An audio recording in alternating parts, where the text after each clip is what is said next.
नमस्कार। उम्मीद करता हूँ कि आप सब ठीक होंगे। आज हम बात करेंगे जनसंचार के बारे में। तो सबसे पहले संचार क्या है, किसे कहते हैं, इसकी प्रकृति, इसके अर्थ के बारे में जानते हैं। तो संचार शब्द की उत्पत्ति चर धातु से हुई है। चर का अर्थ होता है चलना, अर्थात पहुँचाना।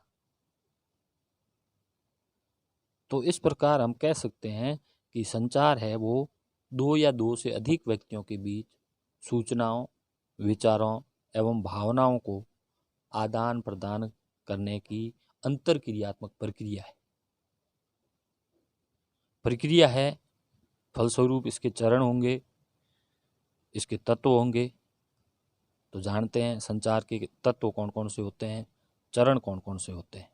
तो इसमें 4 चरणों को प्रमुखता से लिया जाता है। प्रथम है स्रोत या संचारक, दूसरा संदेश, तीसरा माध्यम और चतुर्थ प्राप्तकर्ता। तो संचार एक प्रक्रिया है और इसको कई चरणों से गुजरना होता है। तो इसकी शुरुआत होती है वो स्रोत या संचारक से होती है। फिर संचारक के द्वारा संदेश निर्मित किया जाता है और उस निर्मित संदेश को माध्यम के द्वारा प्राप्तकर्ता तक प्रेषित किया जाता है। अब माध्यम के अंदर प्रमुख रूप से 4 माध्यम हैं: लिखित, जिसको मुद्रित भी बोलते हैं, मौखिक, सर्वे और दृश्य। और अंतिम जो चरण है वो है प्राप्तकर्ता। तो इन 4 चरणों से होकर संचार की प्रक्रिया गुजरती है। और प्रमुख रूप से संचार के प्रकारों को जाने तो इसमें अंत्यवैयक्तिक संचार प्रथम प्रकार इसका जो कहलाता है। अंत्यवैयक्तिक संचार का मतलब होता है इंट्रापर्सनल, यानी व्यक्ति स्वयं अपने साथ संवाद स्थापित करता है।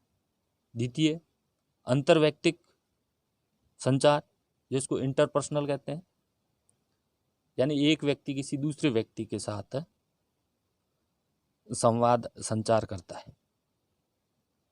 और तृतीय जो इसका प्रकार होता है वो समूह संचार कहलाता है, जिसके उदाहरण स्वरूप कक्षा को लिया जा सकता है। चतुर्थ और महत्वपूर्ण इसका जो प्रकार है वो है जनसंचार, जिसके बारे में हम अध्ययन कर रहे हैं। जनसंचार को मास कम्युनिकेशन कहते हैं। तो जनसंचार क्या है? संचार तो एक प्रक्रिया है जिसमें दो या दो से अधिक व्यक्तियों के बीच सूचनाओं और विचारों का आदान प्रदान किया जाता है।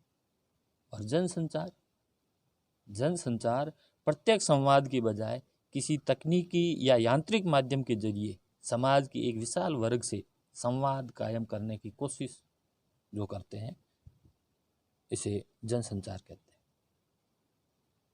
शिक्षा के क्षेत्र में भी वर्तमान में जनसंचार के नवीन माध्यमों का उपयोग बढ़ गया है। इस लॉकडाउन की अवधि के अंदर आपके साथ भी संवाद स्थापित करने में इन माध्यमों का प्रयोग किया जा रहा है। तो हमें जनसंचार के इन माध्यमों की संभावनाएं, उपयोगिताएं और खतरों को भी जानना होगा। सामाजिक विकास और आधुनिकीकरण के संदर्भ में संतुलित उपयोग करें और खतरों को जानें। आज इतना ही। धन्यवाद।